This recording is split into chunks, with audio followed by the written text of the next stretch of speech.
Parlons d'économie maintenant. Oui. Le Cameroun a été considéré pendant de nombreuses années comme un pays où la délinquance financière et la malgouvernance avaient pris beaucoup d'ampleur. Nous avons d'ailleurs été classés au Cameroun premier en matière de corruption en Afrique.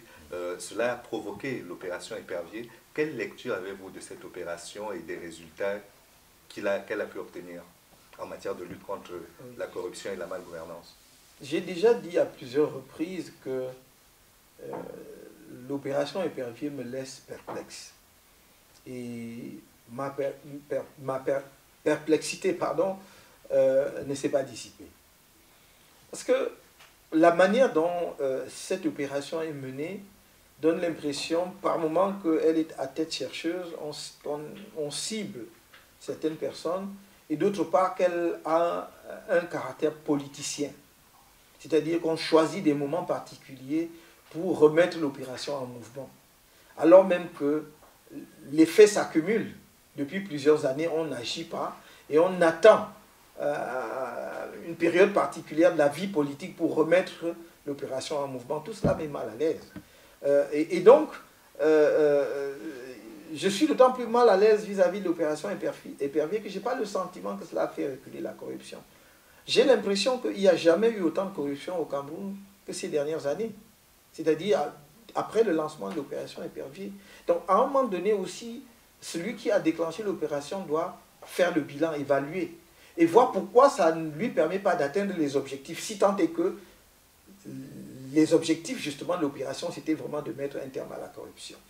Parce que, voyez-vous, beaucoup de personnes revendiquent la paternité de la lutte contre la corruption.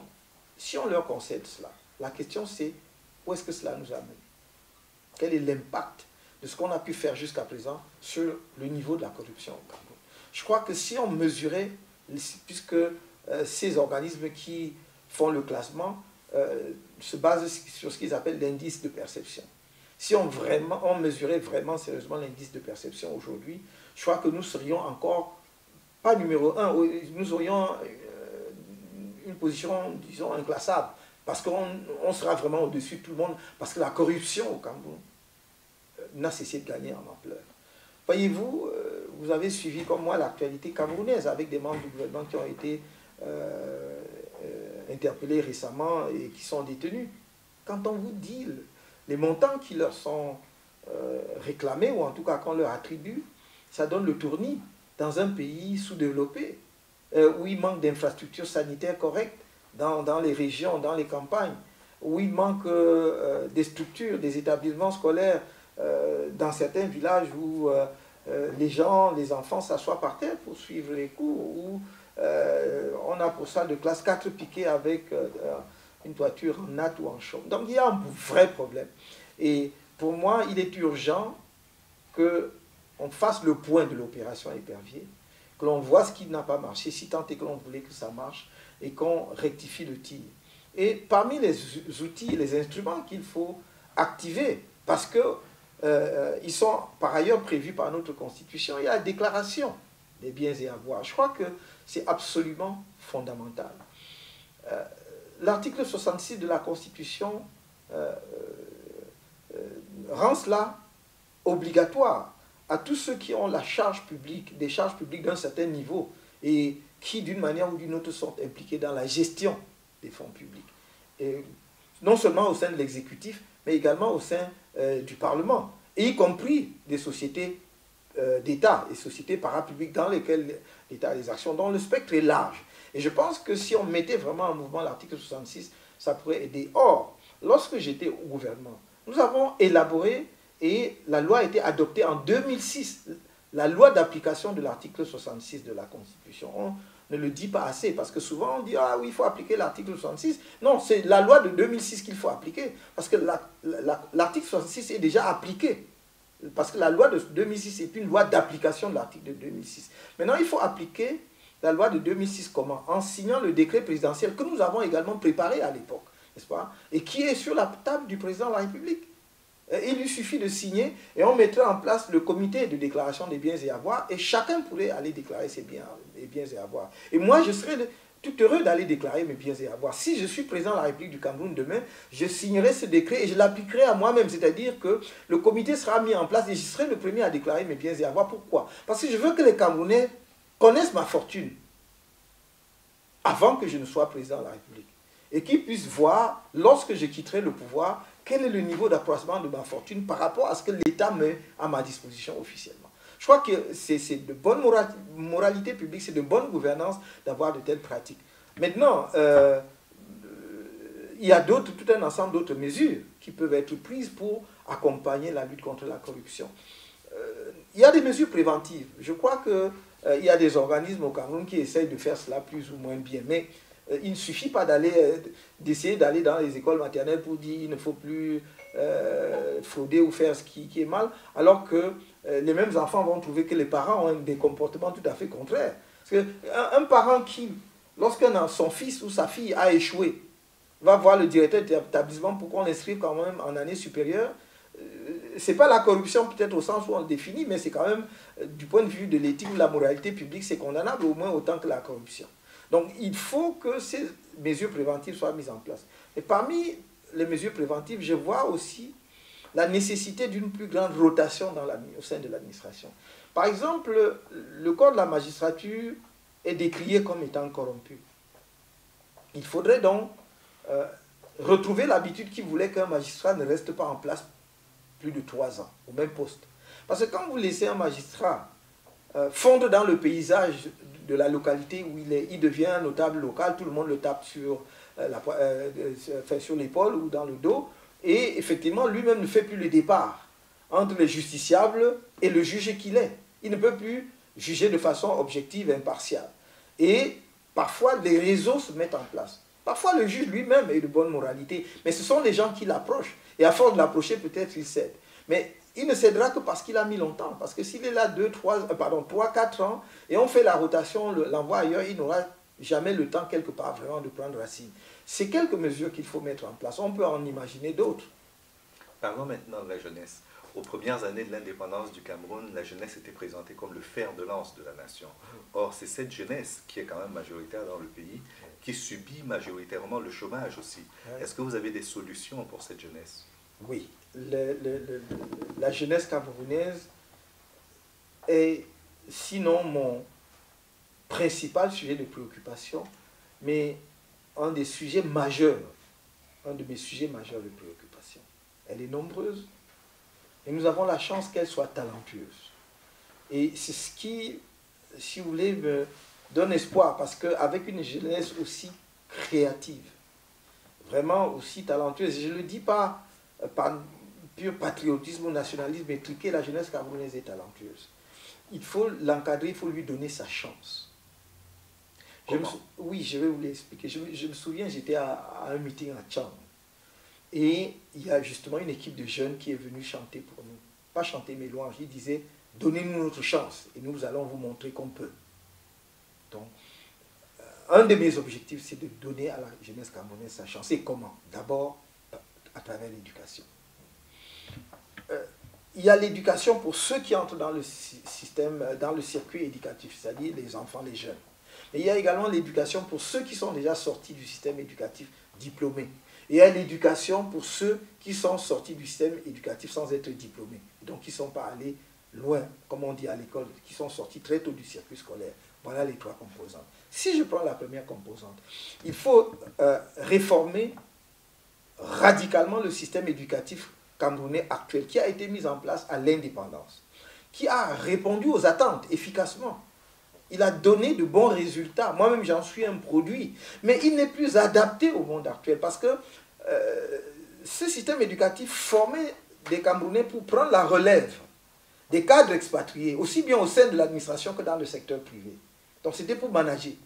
Nous avons besoin aujourd'hui d'un système éducatif qui produit des créateurs de richesses, à partir des richesses de l'intelligence, à partir aussi de leur capacité à transformer les biens de leur environnement. Et c'est pour cela qu'il faut réformer le système éducatif actuel depuis la maternelle. Donner à nos enfants, dès la maternelle, le sens de la découverte de leur environnement, le sens de la logique de l'innovation. Si vous prenez des jeunes de la maternelle, Vous leur mettez des Legos. Les mamans savent très bien ce que c'est que les Legos. Ces petits bouts de plastique l'on assemble. Vous jetez devant les enfants. Vous leur dites, faites-moi une armoire. Certains vont faire quelque chose qui s'approche de l'armoire. D'autres vont faire une maison. Mais ce n'est pas grave. Même celui qui a fait l'éléphant, c'est toujours bon. Parce qu'il aura appris une chose. Le processus de création, d'innovation. Donc très tôt, il va acquérir ce réflexe. Et vous comprenez avec moi qu'en entrant au primaire et surtout au secondaire, il aura déjà ce réflexe.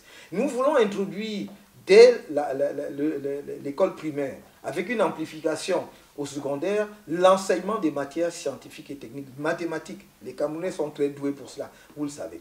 L'enseignement des mathématiques, de la physique et de la biologie. Ce sont les trois. La biologie permettant aux enfants, ce n'est pas déjà les formules compliquées, mais c'est de l'amener dans la nature pour savoir cette plante c'est quoi, comment ça grandit, etc.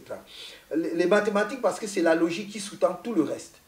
Vous avez un ingénieur, mais puisqu'il a la logique, il devient informaticien en 2 jours et il devient parmi les meilleurs.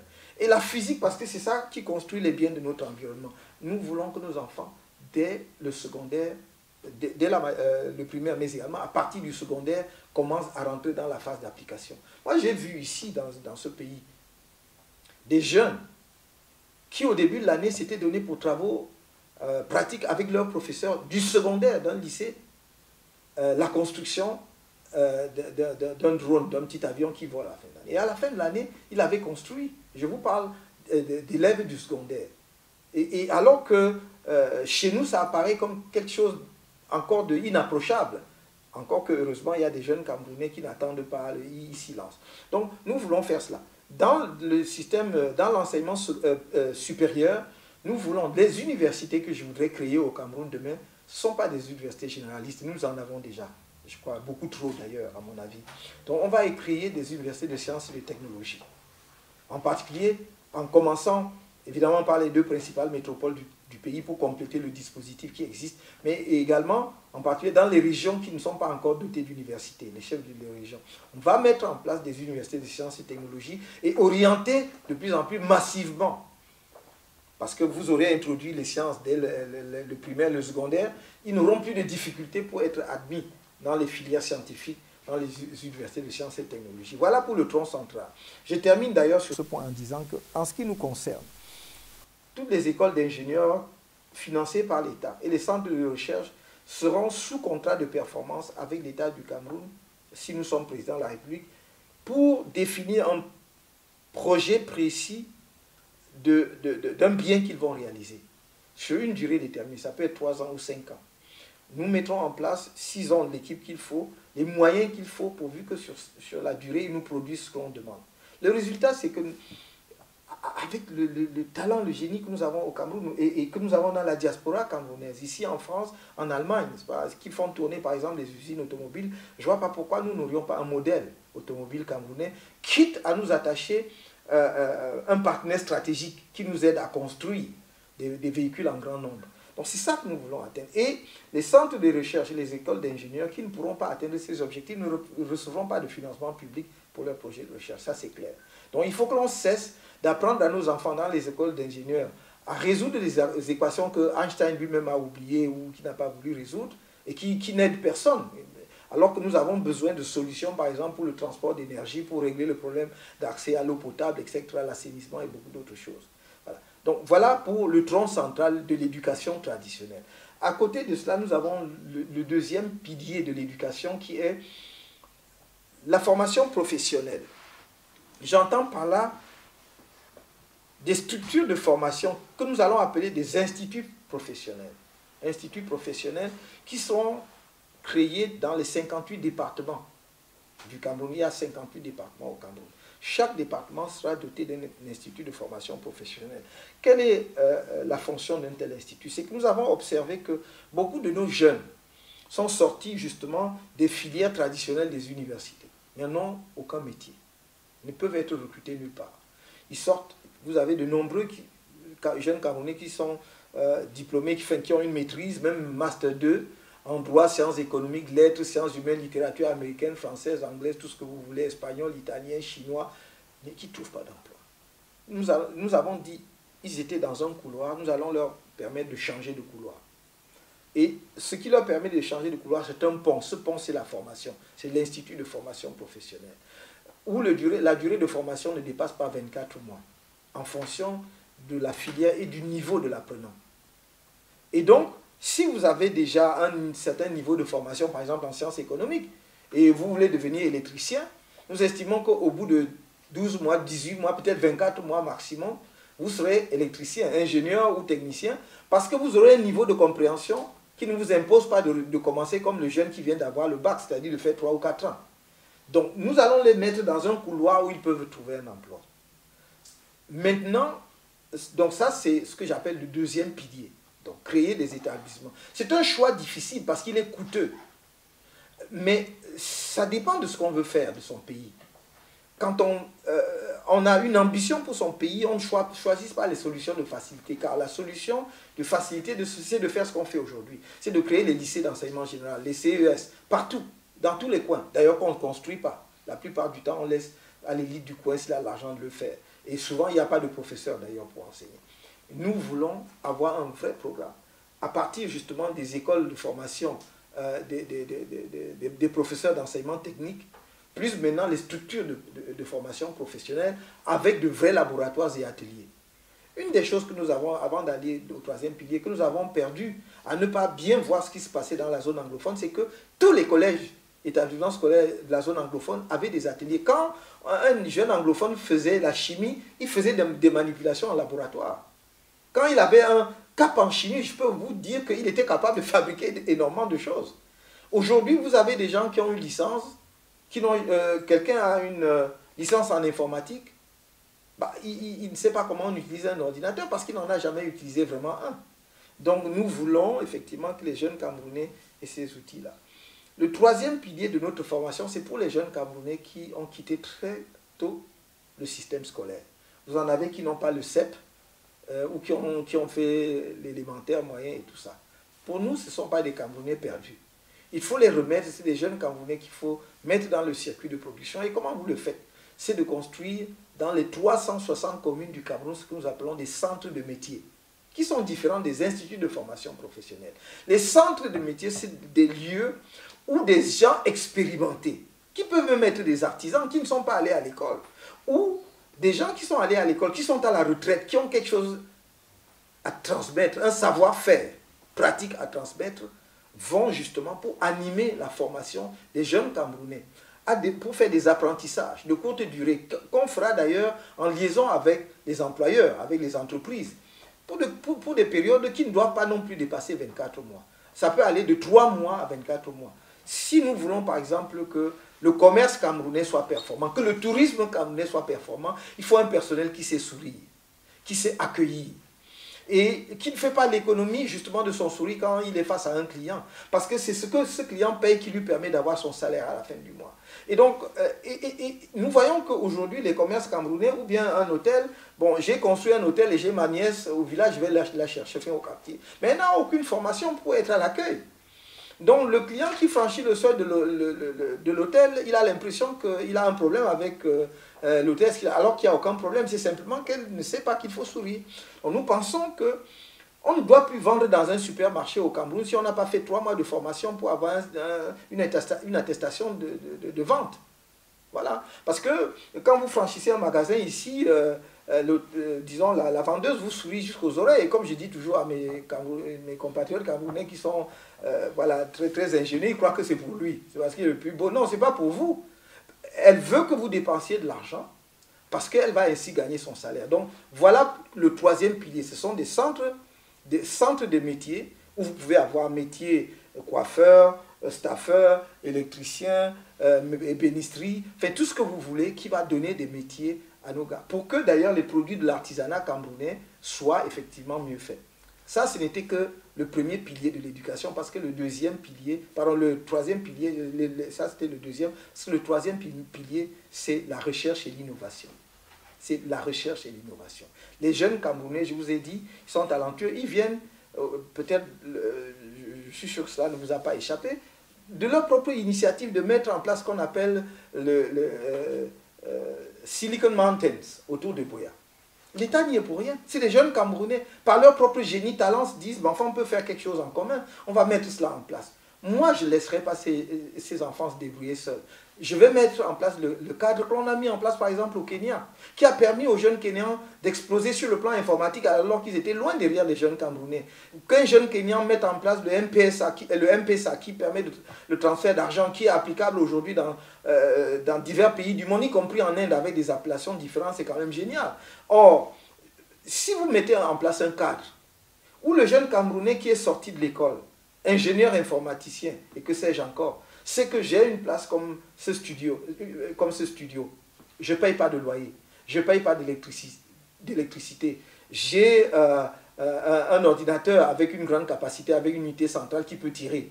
J'ai de l'énergie et tout. Pendant 12 mois, ce qu'on me demande, 12, mettons 18 mois maximum, j'ai rien à payer. Tout ce qu'on me demande, c'est de créer quelque chose. Ils vont vous créer des choses. C'est ce que je veux mettre en place parce que c'est la part que l'État peut amener pour encadrer ces jeunes. Et à partir de là, vous allez organiser justement des liens avec le monde professionnel, avec les financiers pour que les start-up qui vont sortir de là puissent trouver des financements et être encadrés. Voilà la réponse que je donne aux jeunes. Mais là, j'ai parlé de la formation parce que le reste, c'est la lutte contre le chômage.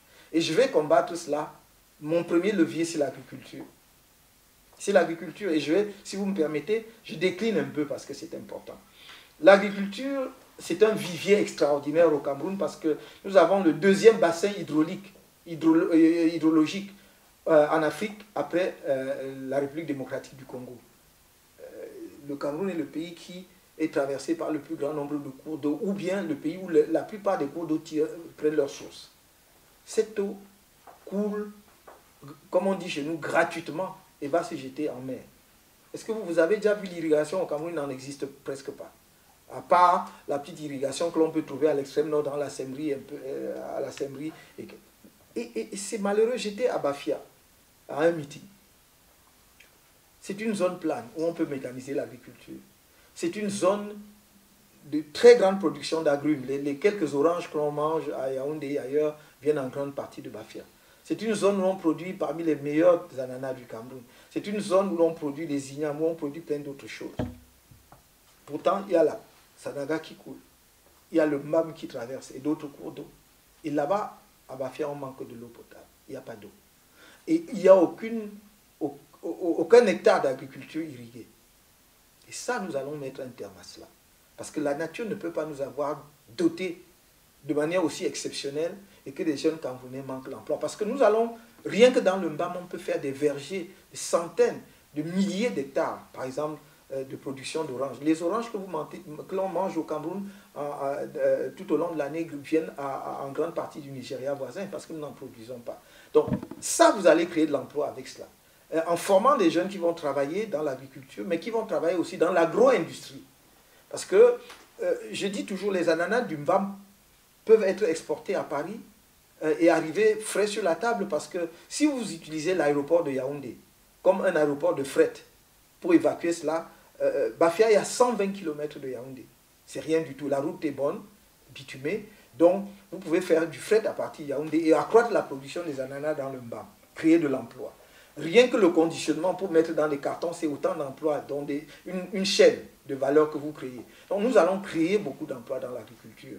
En mécanisant l'agriculture, en créant un organisme qui va produire la semence, en créant un organisme qui va produire des engrais, en faisant la petite mécanisation pour l'agriculture familiale, qui est celle qui nourrit les Camerounais, et que nous allons protéger, et l'agriculture de grande exploitation, où on va mécaniser avec des tracteurs. La petite mécanisation, c'est la culture attelée, avec la charrue, qu'il faut vulgariser, pour que nos parents qui cultivent à la houe depuis des siècles ne continuent pas à se casser le dos. Revenons point par point sur quelques éléments que vous avez évoqués. Oui. Tout d'abord, l'éducation. Oui.